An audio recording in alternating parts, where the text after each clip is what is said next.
I don't engage with ghosts or any paranormal phenomena. If you are interested in such things, I wish you well. However, I prefer to keep my distance. I am not interested in summoning spirits or communicating with the dead. I am not interested in investigating haunted places or searching for evidence of them. I don't play around when it comes to spirits and have always steered clear of them, as I feel we are disturbing them and they need their peace. A little background about myself. I come from a Hispanic background and was raised Catholic. Most, if not all, of my family members are Catholic, and I was brought up attending Mass, classes, and various church events.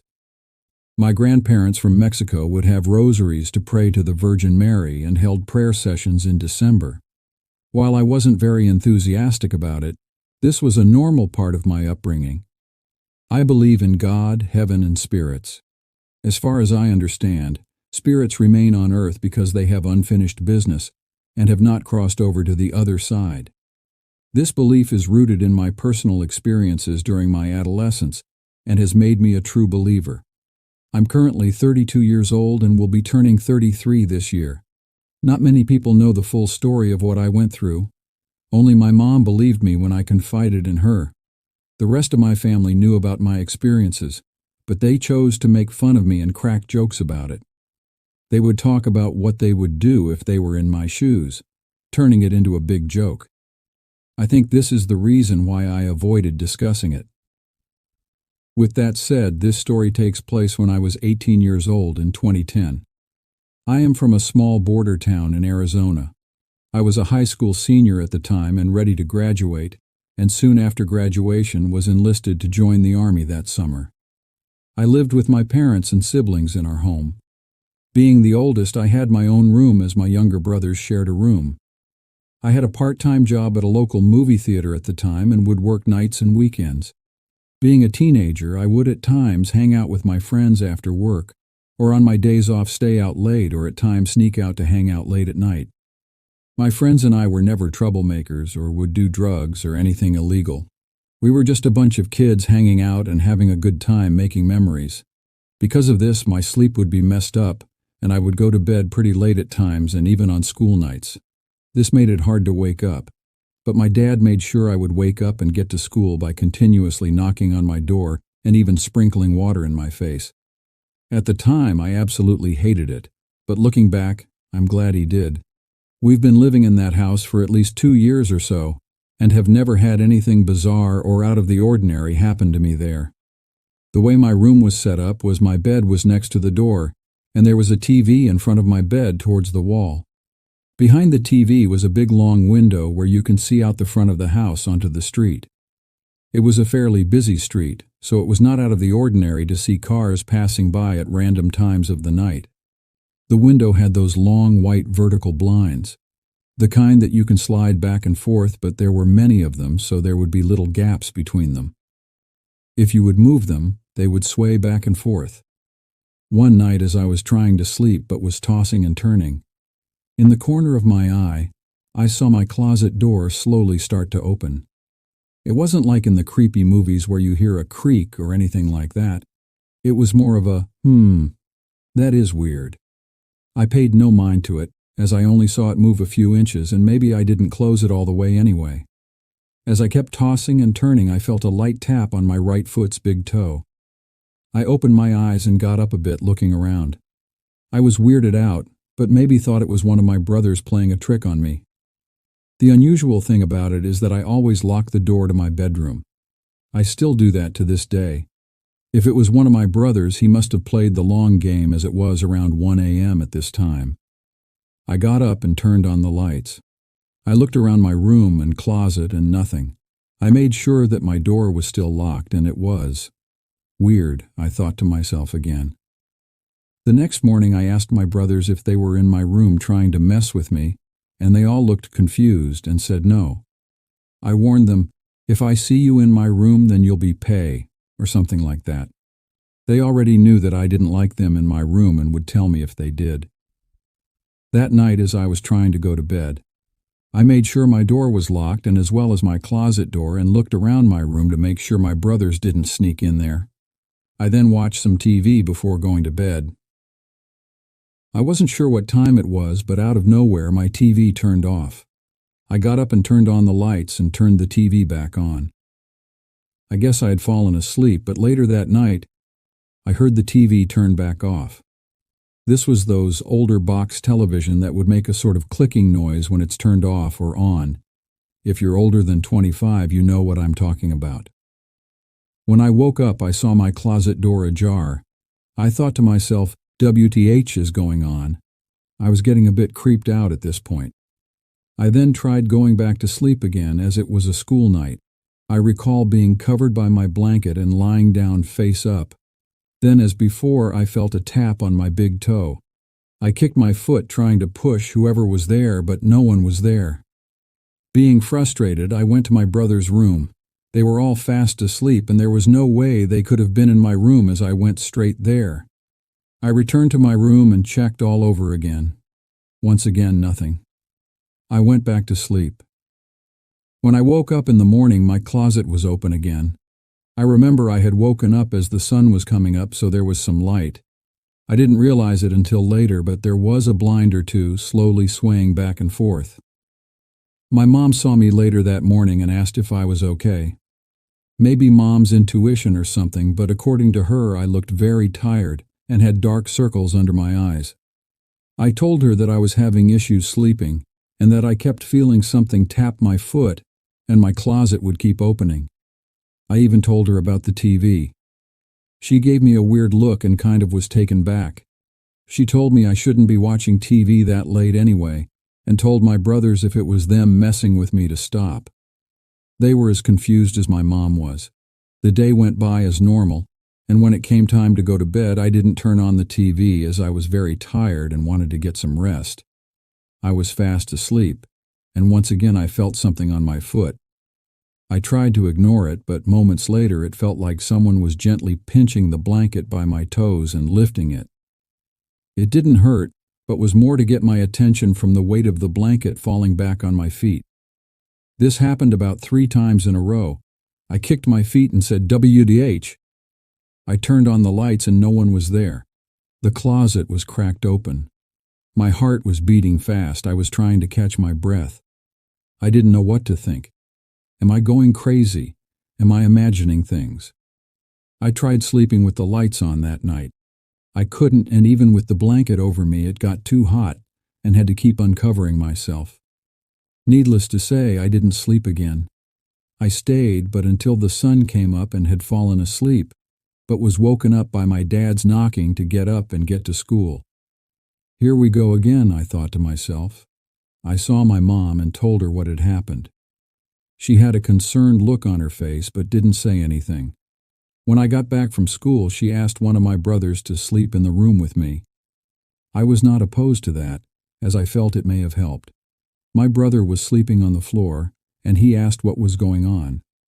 I was embarrassed and frustrated and told him, "Mind your business and go to sleep." Deep down, I was glad he was there. I woke up later that night and it felt really quiet. I looked down and my brother was not there, no blankets or pillows. I'm assuming he didn't want to sleep there and went back to his room. Who can blame him, especially after I was rude to him when he showed concern? As I was lying there with my eyes closed, I heard a click and some static. I opened my eyes and my TV was on. I sat up and stared around at the light coming from the TV. I saw one of the blinds slowly swaying. I was so tired I started to cry out of frustration and fear. I whispered, "What is going on?" as I was holding back tears and my voice cracking. I was trying not to cry out loud or panic in the middle of the night. I do not know how else to explain this without sounding crazy or made up, but this is what I experienced. As I sat on my bed, I saw an old lady by my closet. I was frozen solid. I couldn't move or speak at all. I felt like I had no heartbeat, no breath, and it seemed like time stood still. The old lady appeared to be in her late 60s to early 70s, short, with long black hair down to her elbows. She was wearing a long white nightgown and was hunched over. I couldn't make out her face or features. It wasn't like anything you see on TV or in movies. She didn't look transparent, but wasn't solid either. She didn't look decayed, but I could tell her skin wasn't normal. It was just off. Then the most unexplainable thing happened. We started communicating. It wasn't a back-and-forth conversation with words. It was like a telepathic connection. I asked her, "What do you want from me?" She responded, "I'm scared. I don't know where I am." I asked her why she was talking to me, and she said, "I'm waiting for my son. He hasn't come to visit me. I have been waiting for him." I asked her again, "Why me?" She said, "My son is the oldest, and I talk to you because you are the oldest." The next thing I remember was blinking my eyes. It felt like everything was in slow motion. I looked towards the window and saw the blinds swaying as the sun was coming up. As I unfroze, I started to cry and breathe heavily. I went to my parents' room, woke my mom up, and told her what had happened. My mom said it was a spirit that came to tell me something. I explained to her how I saw her and what she had said to me. I remember this was on a Saturday morning because I had stayed over at my friend's house for the weekend. When I got back home on Sunday, my mom gave me a candle and told me to pray for the spirit to go to where she needs to go, to pray for her path to go back to where she needs to. She also told me that if she bothers me, I should ask her to leave and pray for her to leave because this is not her house, and she cannot stay. I turned on the candle next to my room and prayed for this. I felt a bit better knowing that I was doing something, and hopefully this would be over soon. During that time, I was busy with late work hours and preparing to graduate from high school. I don't remember much after that. One day, my mom wanted to talk to me. She explained that she was intrigued by something I had told her and decided to contact the previous owners of our house. According to her, before we moved in, there was a family living there. The mother and daughter lived in the house, and the mother's room was the one I now occupied. She had chosen that room because it was closest to the bathroom, and she needed a walker to move around. The mother fell ill and went to the hospital where she passed away. My mom mentioned that the mother had been waiting for her son to visit her, but unfortunately, she passed away before he had the chance to. By this point, my family had heard the story, but they were all skeptical and didn't believe it. My mom argued that I couldn't have known those details and that the woman had an eldest son. I feel like I sound crazy to my family, and they may not believe me, but I know that my mom is the only one who truly does. It has been years now, and many family members have asked me about La Viejita, Spanish for the old lady, and my experiences. I often changed the subject or simply didn't engage in the conversation. I think they just want to hear a ghost story for amusement, but for me, it was anything but that. I'm still scared of what happened to me, and this is the first time I have actually spoken about it since it happened. If you ever encounter anything like this or do not know what to do, maybe say a prayer or two and help them cross over to the other side.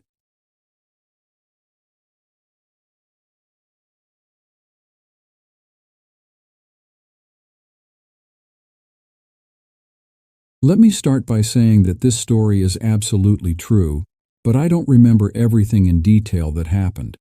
So at the time when this story took place was between 10 and 11 years old. I lived in the countryside, near the mountains in a country in Europe. The village I lived in was surrounded by other small villages and towns, and from the other side there were massive forests and mountains. My home was on a hill. North to my house there was my grandma's house and He Road, then south to my house there was a forest, on east there was my neighbor home, and on the west side there was a field and then continuation of the forest near my house. But from the west side the forest was way bigger. At the time this story took place it was autumn, I think, so of course I would either go with someone or go by myself to the forest to look for mushrooms. My parents would never let me go alone, so sometimes I would lie that I'm going with someone else and eventually they would let me, or I would sneak out. Now, I don't remember what exactly I told my parents, but they let me go to the forest that day. I remember looking for the usual path I took to the forest, but for some reason I thought to myself, why won't I take a different path today? Or something along this. Now I was in the forests looking for mushrooms, and despite me taking a different path, I knew exactly where I was. This day I decided to go a little bit further than I would usually go, but no too far so I won't get lost. If I haven't known these forests so well, I would probably be lost in the first 5 minutes after entering. It is easy to get lost there for someone who haven't been there at least 40 times before. Now I don't know how long I was there, but I think I was still looking for mushrooms when I heard something that sounded like cracking branches. I was and still am a very paranoid person, so of course I nearly shitted myself since it sounded like something heavy was walking there. At this point I turned around and started walking back the way I thought I came from, but soon I found myself lost in the forest. I did not understand how the fuck I got lost, since I haven't even got that far away. I was walking through the forest desperate to find a path or to see something I could recognize, but of course I didn't. I started crying and thought that it probably was just a deer that was cracking the branches, and if not my paranoia, I would be home now, or still looking for mushrooms. At this point I was both crying and praying while walking around the forest, looking for something that will help me get the fuck out of there. Then I stopped walking and crying and praying since a feeling of relief ran over me. I didn't know why since I was still lost in the forest, but something in my head was screaming at me to turn around. What I am about to tell is absolutely true, although it may sound extremely unrealistic. When I turned around, I saw a man in a white long dress with long white sleeves and dark hair. For some reason I felt calm and I felt as if I was in safety. Then he raised his hand and pointed it left to where I was standing. I felt like he is telling me to go this way. I looking at where he is pointing and then back at him, but when I turned his way, he was gone. Scared out of my mind, I started running in the direction he pointed, and sure enough, about 5 minutes later, I found the entry of the forest. When I was finally out, I realized that I was on the other side from where I originally came to the forest. I went there by the entry behind my house, but somehow I got out by the entry next to the field, which are actually really far away. And if I really walked all this was, I would have definitely noticed multiple paths that were there. I told this to my grandma, and she of course told my parents, and I wasn't allowed to go there anymore. However, when I told my grandma about the man, she looked at me and said something that, maybe it was my guardian angel. And this seems to make the most sense, really.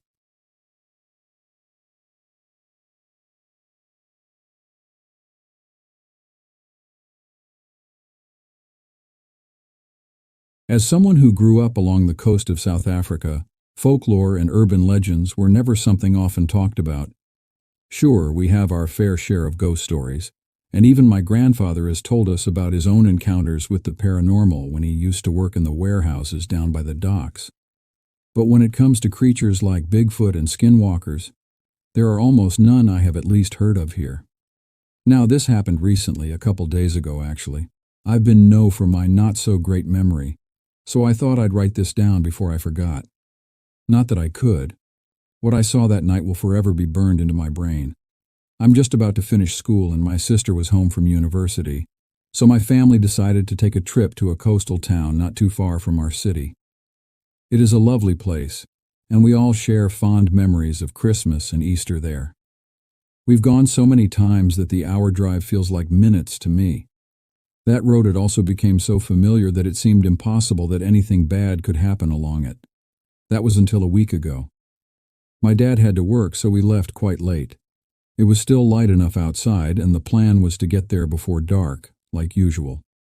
We'd done our usual routine of packing up and had already been driving for about 20 minutes when the car suddenly shook, and it felt like we were on a dirt road, despite being on tar.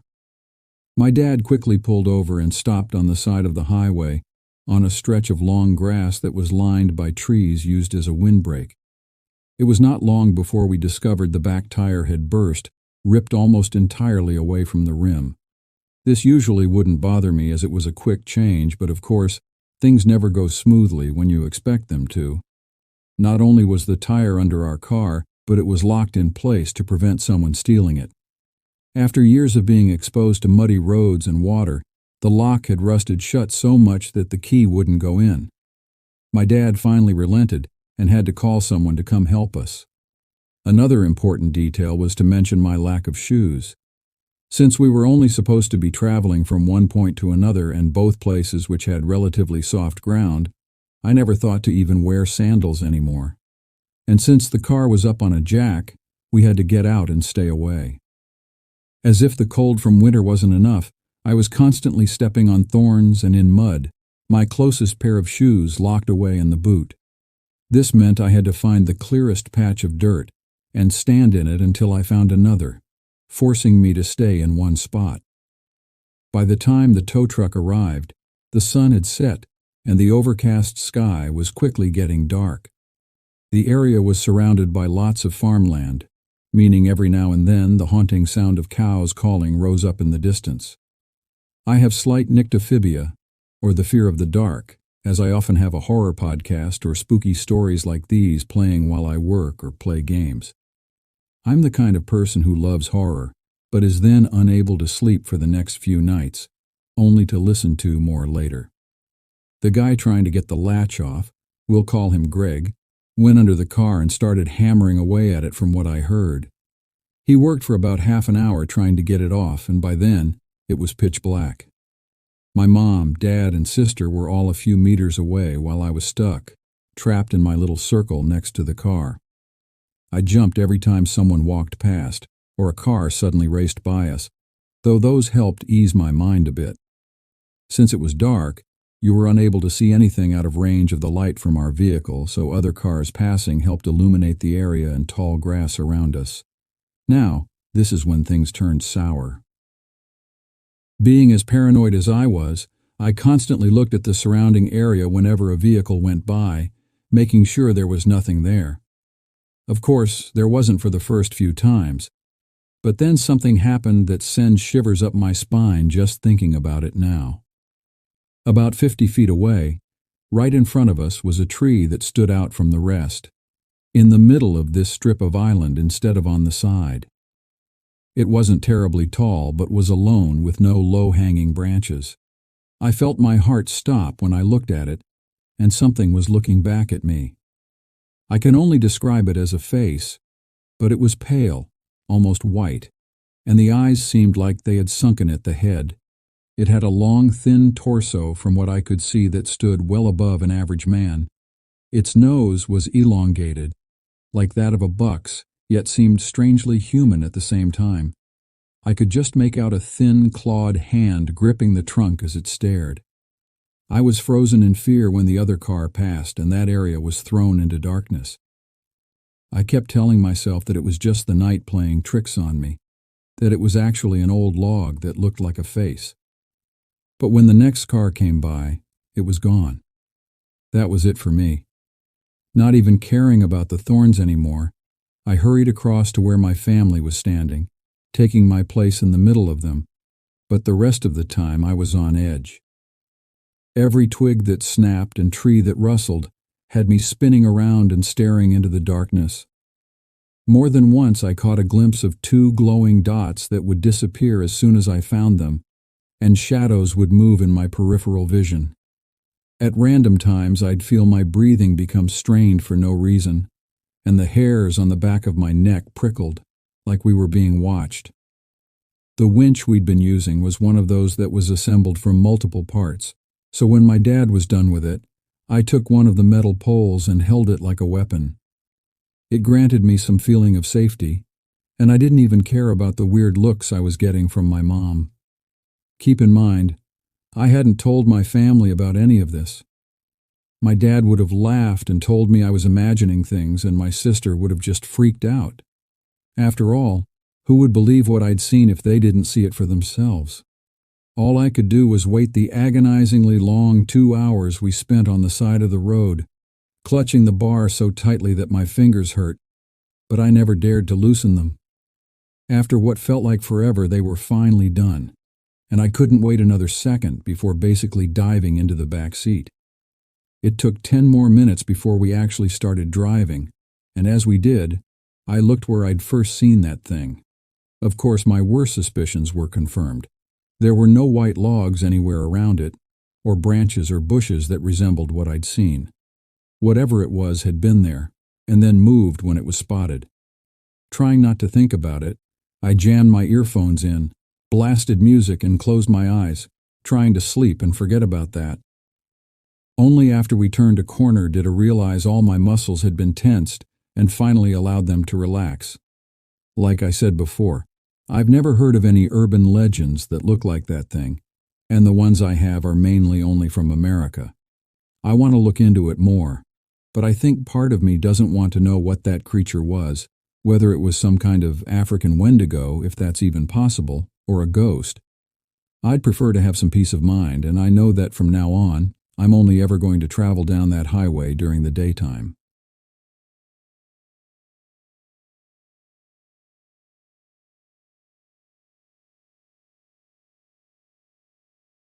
I'm a 32-year-old female. I live in a beach town in Southern California, where I share a 2-bedroom apartment with a roommate and her cat. Our town has beach to one side and small mountains to the other, as well as several river bottoms. We are in the middle of our town, just off of a busy street, behind a seedy motel. The motel is rumored to have been a stopping point of a serial killer in the 80s, who liked to keep cut-up body parts in the bathtub. Between the motel and our apartment, there's an abandoned, chained-up lot that we refer to affectionately as Murder Lot.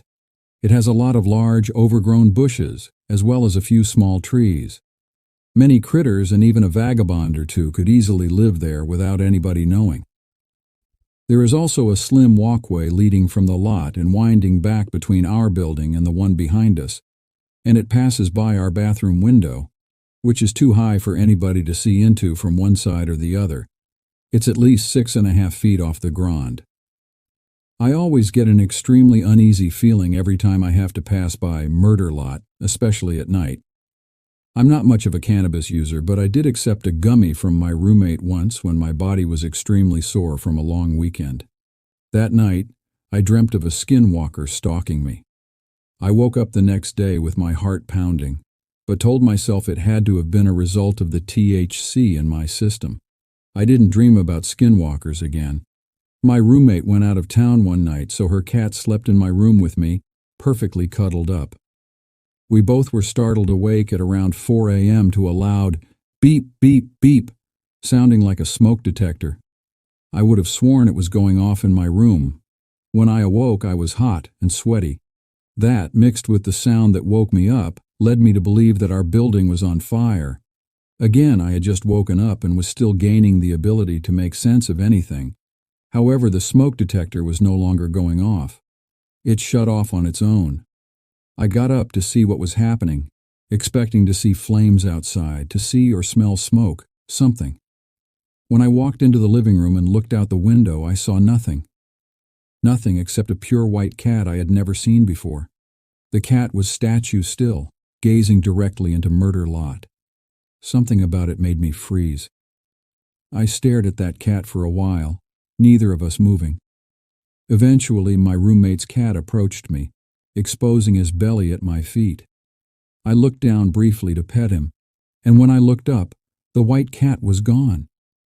I stared out the window a little while longer, waiting for the cat to return. It did not. After I determined that our building was, in fact, not on fire, I went back to bed. While I woke up hot and sweaty before, I now could not seem to get warm enough the rest of the night. The whole next day I had a weird, uneasy feeling.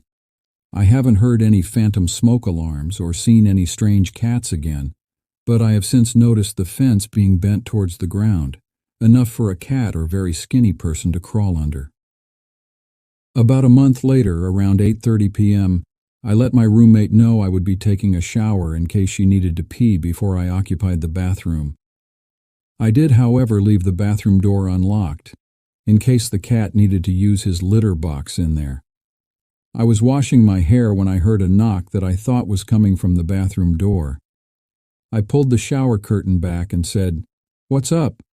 "It's me," I heard in a strange version of my roommate's voice.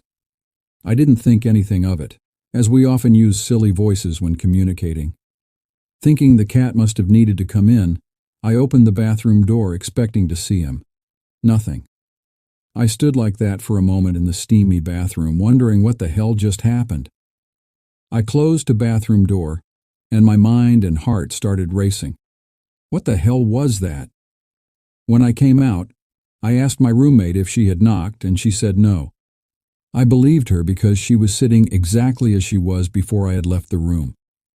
I went to sleep that night feeling uneasy, and woke up the next day feeling horrified, realizing the knock very well could have come from the bathroom window. The next and final incident happened some weeks after that, which now was only about 2 weeks ago now. Just as I was laying down to go to sleep, I heard distressed shouting coming from an indiscernible distance from my window. "Help me! Somebody please help me!" The voice sounded not quite right. I listened for a while and the words played on repeat until he sounded like he was right at my street corner. I looked out the window and nothing. The noise continued, and neighbors came from their houses to investigate. I called 911 to report a man in distress and waited. The neighbors went back inside, but I kept watching. After a while I saw something, cross under a street lamp in the far distance. I don't know if they were limping or not, but the movements were strange. They were too far away for me to be able to make out any features, including height. That was it for me. I decided I had done my civic duty enough for one night, turned my light out, and did my best to go to sleep while still keeping my ears open for anything strange. I haven't seen or heard anything since, but the thought of those 3 incidents caused anxiety and a pit in my stomach. I keep telling myself there's no way there's anything like a skinwalker in my sleepy beach town. But there's a small part of me that wonders if there could be.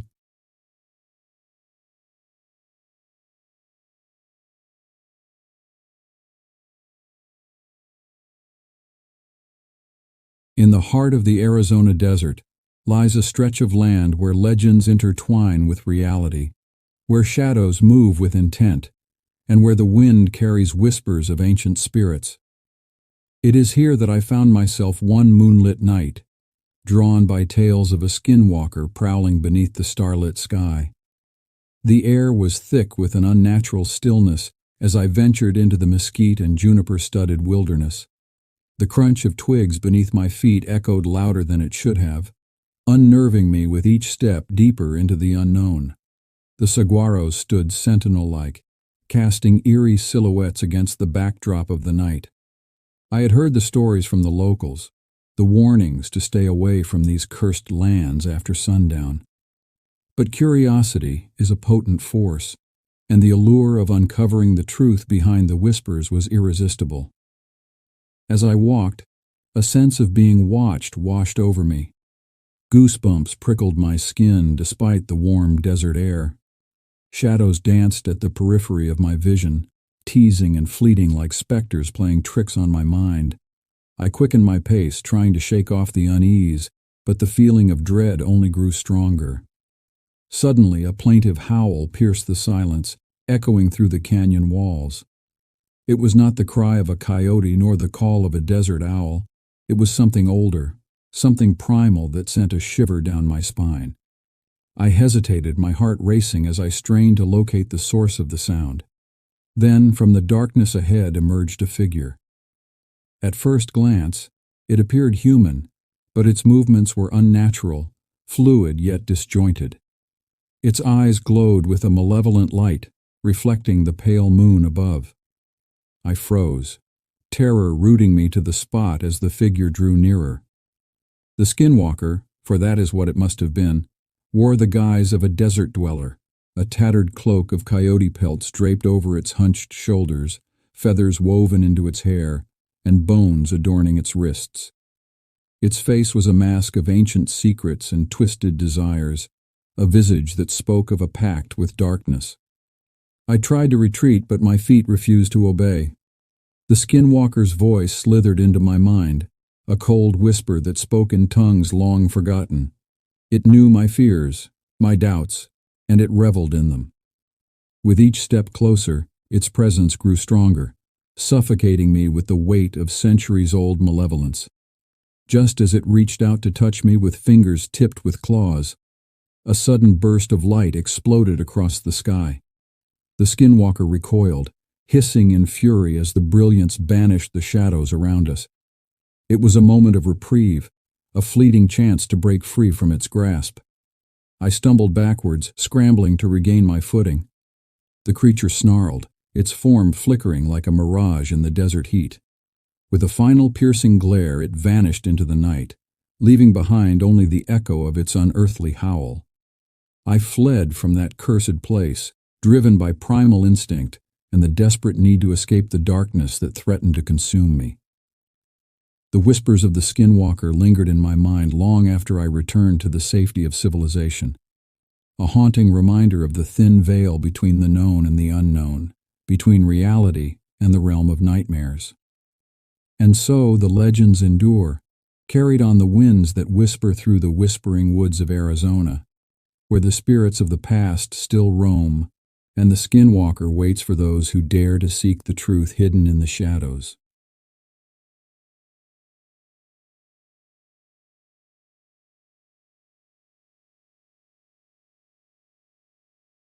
I used to work as a kennel technician for animal control and would take Highway 202 to work every morning between 4:30 a.m. and 5 a.m. This road is regularly under construction with blocked lanes, and I liked to arrive early as my days were always packed.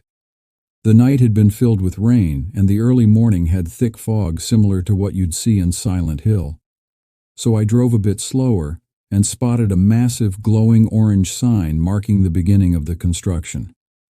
There was a humanoid silhouette walking in front of the sign, illuminated by the sign itself, and I slowed down more in case construction had started early. Still, this person had a black lacy umbrella and seemed to glide through the mist rather than walk, and as I drove closer I noticed a feminine figure, a black dress, blonde hair, and a mourning veil obscuring her face. She didn't have legs, but rather faded into the fog. Immediately I was covered in chills and tried to rationalize why a lady in funeral attire was walking beside the highway at 5 in the morning, but I couldn't.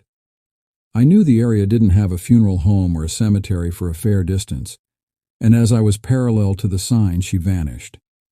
She just walked into the sign and vanished. My heart sank, and I even backtracked to see if I just lost sight of her, but she was nowhere to be seen. I kept driving until I turned onto the road leading to the shelter and found myself in standstill traffic. I spent an hour and a half trying to go 2/3 of a mile as the fog and the flashing emergency service lights made redirecting traffic a challenge. As I reached the end of the traffic to the redirection site, I saw a motorcycle on the road, or what was left of it that had been pulled aside and was directly next to the redirecting path. A sheet was draped over a gurney that was being loaded, and even the fog didn't hide the blood soaking through the snowy fabric. A large truck was pulled off to the side, and multiple dark silhouettes were crowded around the front. I learned a few hours later that the truck and the cycle collided head-on, and the cyclist died on the scene. I couldn't help but wonder if the lady I had passed by earlier was mourning the dead, or maybe even arriving to lead his soul away. I'm used to seeing accidents and the aftermath as well as the paranormal, but it's always saddening. Even that shelter had a fair share of ghosts or shadows that always seemed to be watching. Glimpses of dogs that had recently been euthanized running between the kennels, seeing a cat out of the corner of your eye that vanished when you tried to look directly at it, and even the shadowy silhouettes of humans walking between kennels and even crouching down where dogs were excitedly yapping at something just beyond the door. Still, I couldn't shake the events of the morning, and even when I left the campus for my apartment back across the highway, I couldn't help but glance towards the construction sign that was no longer obscured in a fog. Thankfully, I never saw her, and I still haven't seen her since. I've left that job as I couldn't dedicate enough time to the work after summer ended, and my college courses picked back up. But I still wonder if anyone who works there sees anything I saw, or if anyone has seen the woman or maybe even the ghostly figure of a man in biker's gear wandering the area. One night, driving through this same area, I spotted a little black dog in a red harness darting through traffic. Unable to leave a lost dog, especially such a small one, to the wilderness, I made a U-turn as I saw the dog dart into the grassy middle section of the road through my rearview mirror. The dog hadn't crossed over or appeared back on the road, which was relieving as it incredibly dark out, and chasing an animal between traffic at 50, 65 miles per hour was not ideal. I pulled over and the dog in the bright red harness was gone. Not a trace of it. There's no way I would have missed it had it darted back into the road on either side, as the harness was reflective. I spent 10 minutes dodging traffic and checking the whole area, even getting back in my car and driving around in circles to look for that dog. I haven't seen that one since either, and I'm hoping by posting here maybe someone else would have seen the woman, the dog, or something else in that area. I have a dash cam now, though I have no idea if it will catch the paranormal, but if it does, I'll be ready next time.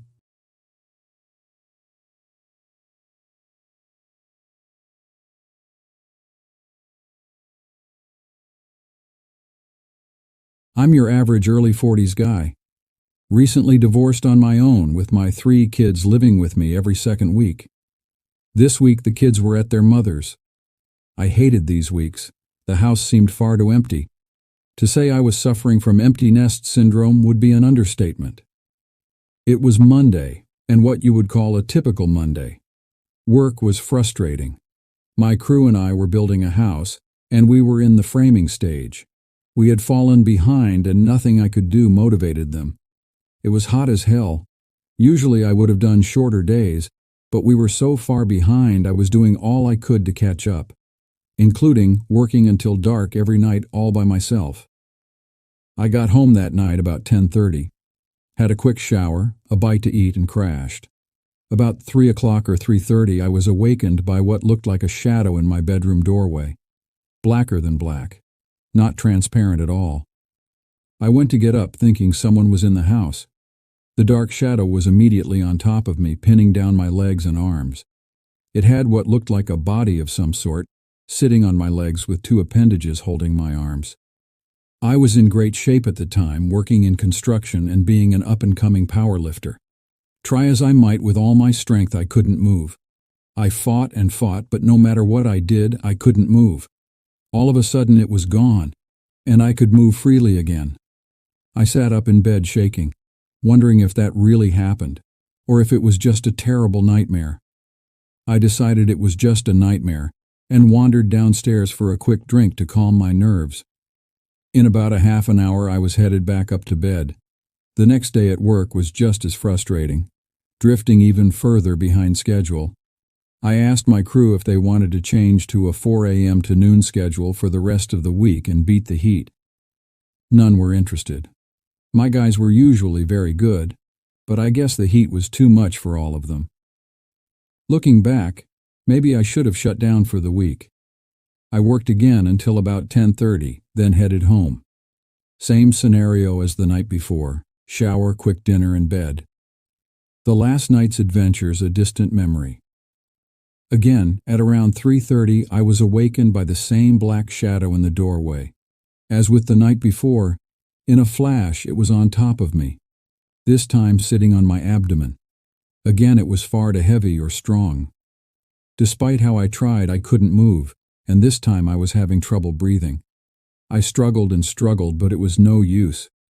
My head felt like it was going to burst from lack of oxygen. I started thinking that this was the end. I was just about to pass out, and poof, it was gone. This time I got up and sat on the back deck sipping multiple glasses of Crown Royal. Despite still thinking that it was a terrible nightmare, I couldn't control my shaking. There was no more sleep that night. There's no need for me to mention the next day at work. It was very much the same. This time I only worked until 9 p.m. I was starting to burn down, and I had another day in family court the next day, my ex after more money again. I did the same nightly routine and was in bed by 10:30, although I had a rough time getting to sleep. I finally drifted off about 1 a.m. Again, about 3:30 in the morning, I was awakened by the shadow. It was instantly sitting on my chest, cutting off my ability to breathe. It leaned forward until its face was about 3 inches from mine. forcing me to look into its black, bottomless eyes. They were more like empty eye sockets. I could taste what I could only guess was its rancid breath on my tongue. In a low, rumbling voice, I heard it say, "You're mine." Again, I was just about to black out when it disappeared. There was absolutely no more sleep that night. I got dressed and went to an all-night diner where I sat sipping coffee and shaking. That day I was in court. It wasn't a good day. Her lawyer was particularly nasty. To put it simply, I walked in with all my payments up to date and walked out owing $10,000. Her lawyer convinced the judge the nights and weekends I was hanging with friends working on their cars or houses was actually cash work. The judge wouldn't listen to me and nailed me with the 10G. I did go after that judge, but that's another story. To say I was in a terrible mood when I left would be an understatement.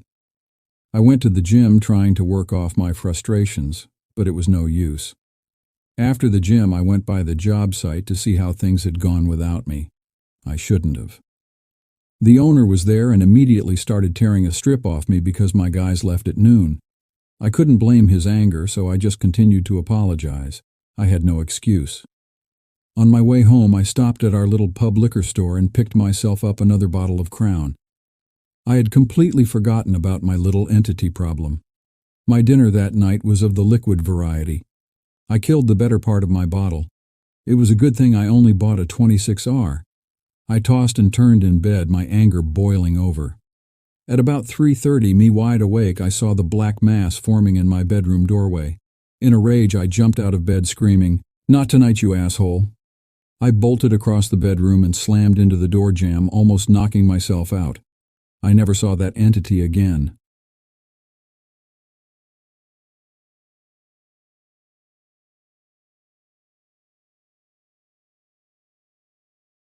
So, I'm not going to give my name, but I am going to give you some background on me and why the title is the way it is. So, let's start off with me first off. I'm a guy. If you were to see me on the street, you may think I'm a football player, and you would be wrong. I like other sports, so. Next up. I've been a believer in both a religion and in the supernatural, not the Sam and Dean Winchester stuff, for as long as I can remember. Heck, I grew up watching Tales from the Crypt, the original Ghostbusters 1 and 2. Now maybe I'll count the Afterlife as well. I haven't seen the latest one about being frozen. Mummies Alive, as well as The Mummy, just to name a few. Anyway, but this isn't what influenced me. I've always been able to see things that other people don't. Most readers may believe me and some may not, but when on my last post I'll share my thoughts on what I think is happening, and then I'd say you are free to judge. So enough of that soapbox. I've always had the ability to see into the spirit, real or another side. I think it's a family trait. But for the most part, this is how mine works. I don't know of anybody else's visions and how they work, so please don't ask. Usually mine works very much like a camera. Yes, I have a photographic memory. In short, I see with my physical normal eye a place that my mind's eye drowns out the normal stuff, and I see the shape of whatever is there. For me, it's like looking at two screens at once. Or if you're old enough to remember these, the old still photo projectors but with an overlay on them. Or I don't see anything in the natural at all, but instead will sense a presence look over there and then see someone or thing in my mind's eye. I see that person or thing. Yes, I'm awake during it. Sometimes, yes, the person can be heavily on my mind, and other times not at all. That's just how my sight or vision works. Now, I'm not saying everyone else does, that's just mine. Keep in mind, this all happens to me in about a second or so. Please don't ask if I know how anyone else's works. So I'm going to start off with one or two when I was a child. Now, for context, as a kid, I've been pretty smart, but not schoolwork smart, and my mom was doing her best to raise me. As one can imagine, her work hours were long, and I would have to go stay with a family friend while she worked. This family friend would bring me to church on Sundays. There was one particular man who took an interest in me, not in the Catholic priest's sense. He began to mentor me.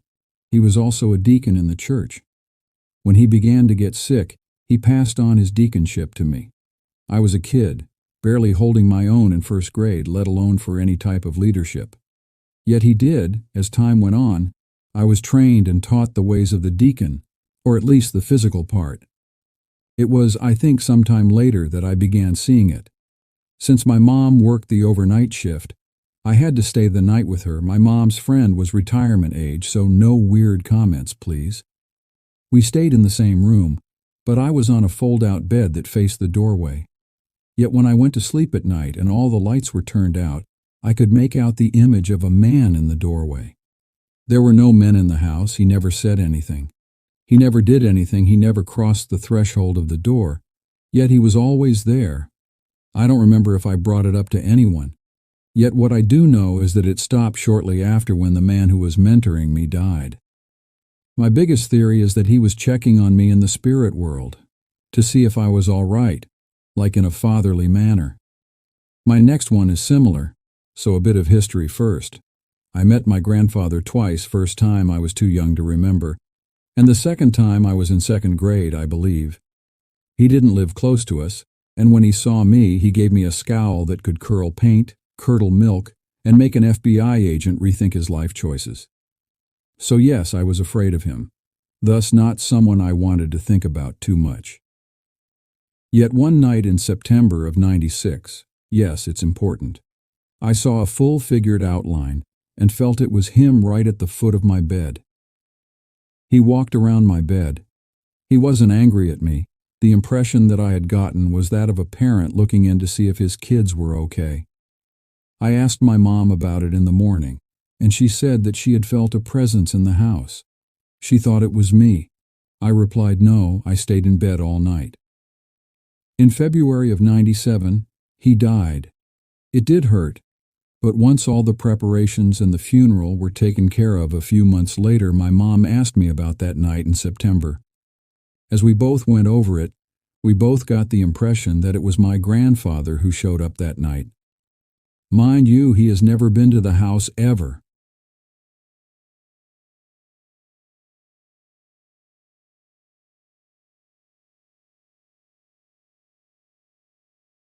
I have always been a light sleeper. The slightest noise can wake me up from a deep slumber, so it was no surprise when I first sensed the presence of a man in my room. It was on a cold winter night when I felt a cool breeze brush against my skin, causing me to stir awake. At first I thought it was just a draft from the window, but as I opened my eyes, I saw him standing at the foot of my bed. The man was tall and lean, with piercing blue eyes that seemed to stare straight into my soul. His presence was both comforting and unsettling at the same time.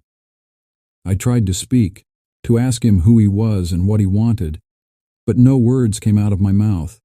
Instead, I could only watch in silence as he moved closer to me, a gentle smile playing on his lips. As the days went by, the man started visiting me every night. Sometimes he would sit by my bedside and watch me sleep. Other times he would stroke my hair and whisper soothing words in my ear. I grew accustomed to his nightly visits, finding solace in his presence during those lonely hours of the night. But despite his calming demeanor, there was an air of mystery surrounding the man. I could never quite shake the feeling that there was more to him than met the eye. There were nights when he would disappear without a trace, leaving me to wonder if he had ever been real or just a figment of my imagination. One night, as I lay in bed staring up at the ceiling, the man appeared before me in a shimmering light. His ethereal form glowed with a soft radiance, casting a warm glow over the room. I could see now that he was not of this world, that he was something beyond human comprehension. "Who are you?" I whispered, my voice barely audible in the stillness of the night. "I am a guardian of the night," he replied, his voice like a gentle breeze that caressed my skin. "I watch over those who need me, guiding them through the darkness." I was both awestruck and terrified by his words. What did he mean by guiding me through the darkness? Was there something lurking in the shadows that I was unaware of? As the nights passed, the man revealed more of himself to me. He told me stories of ancient times, of battles fought and victories won. He shared with me the secrets of the universe, of how the stars aligned and the planets danced in harmony. I listened intently, hanging on to his every word like a lost soul seeking redemption. But as much as I yearned to know him better, there was always a part of him that remained elusive. He would vanish into thin air without warning, leaving me to wonder if he had ever been there at all. One night, as I lay in bed bathed in the glow of the moonlight, the man spoke to me in a voice that sent shivers down my spine. "It is time for you to face your fears," he said, his eyes shining with an otherworldly light.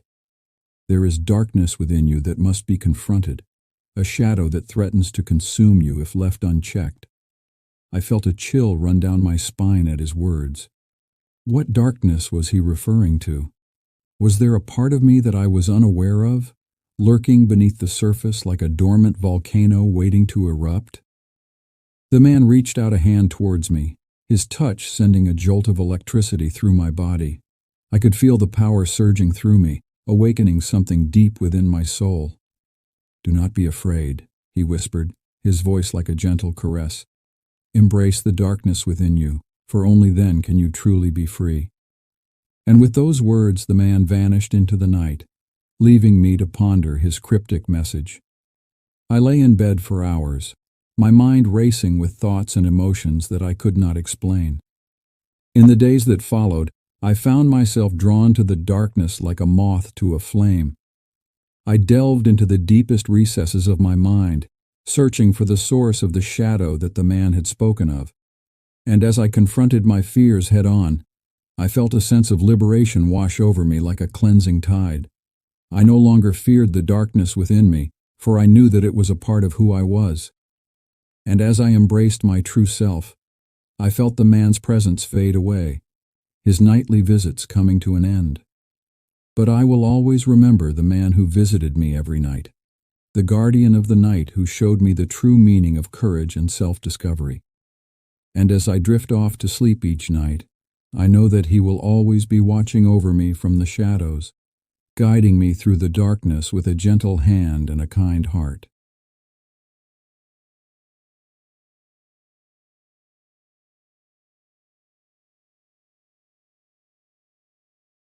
It was a dark and stormy night. The wind was howling outside and the rain was beating against the windows of my old creaky house. I had just finished watching a scary movie and was feeling a little on edge.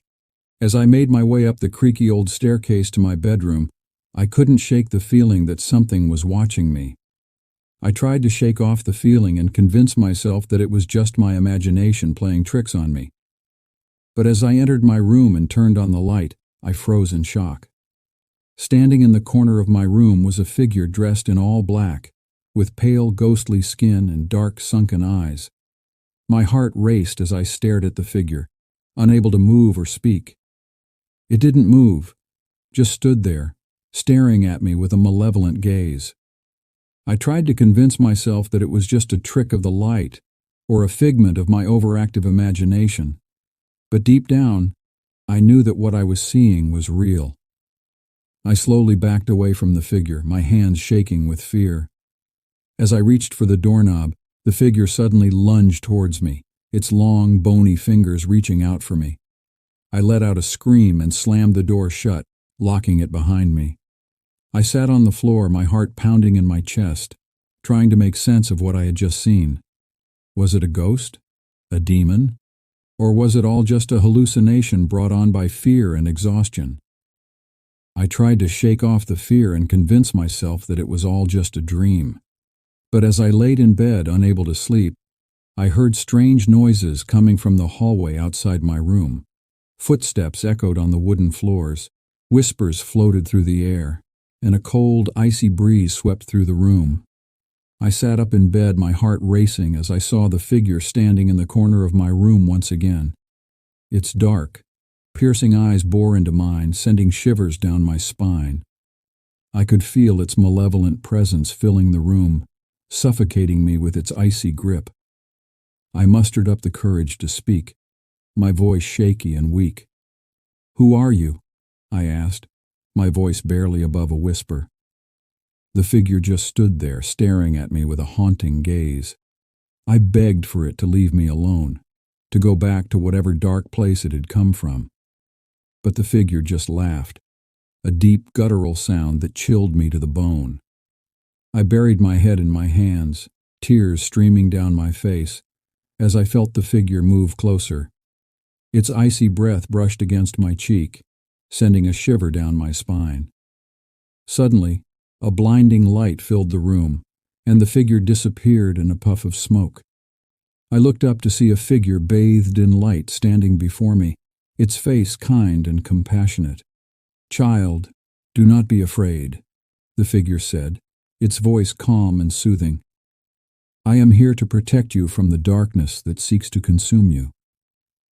I clung to the figure, feeling a sense of peace wash over me.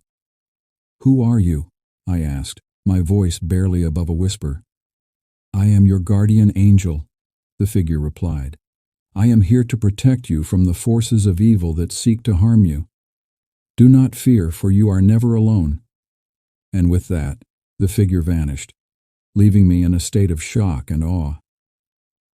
I drifted off to sleep, feeling a sense of peace and protection wash over me. The next morning I awoke to the sound of birds chirping outside my window and the warm rays of the sun shining through the curtains. I smiled, feeling a sense of calm and reassurance wash over me. Was it a ghost? Or was it a demon? I may never know for sure, but one thing I do know is that I am never alone, and that there are forces of good that watch over me, protecting me from the darkness that seeks to consume me. And as I stepped out into the warm morning sun, I felt a sense of gratitude and peace wash over me, knowing that I am safe and protected, no matter what lurks in the shadows.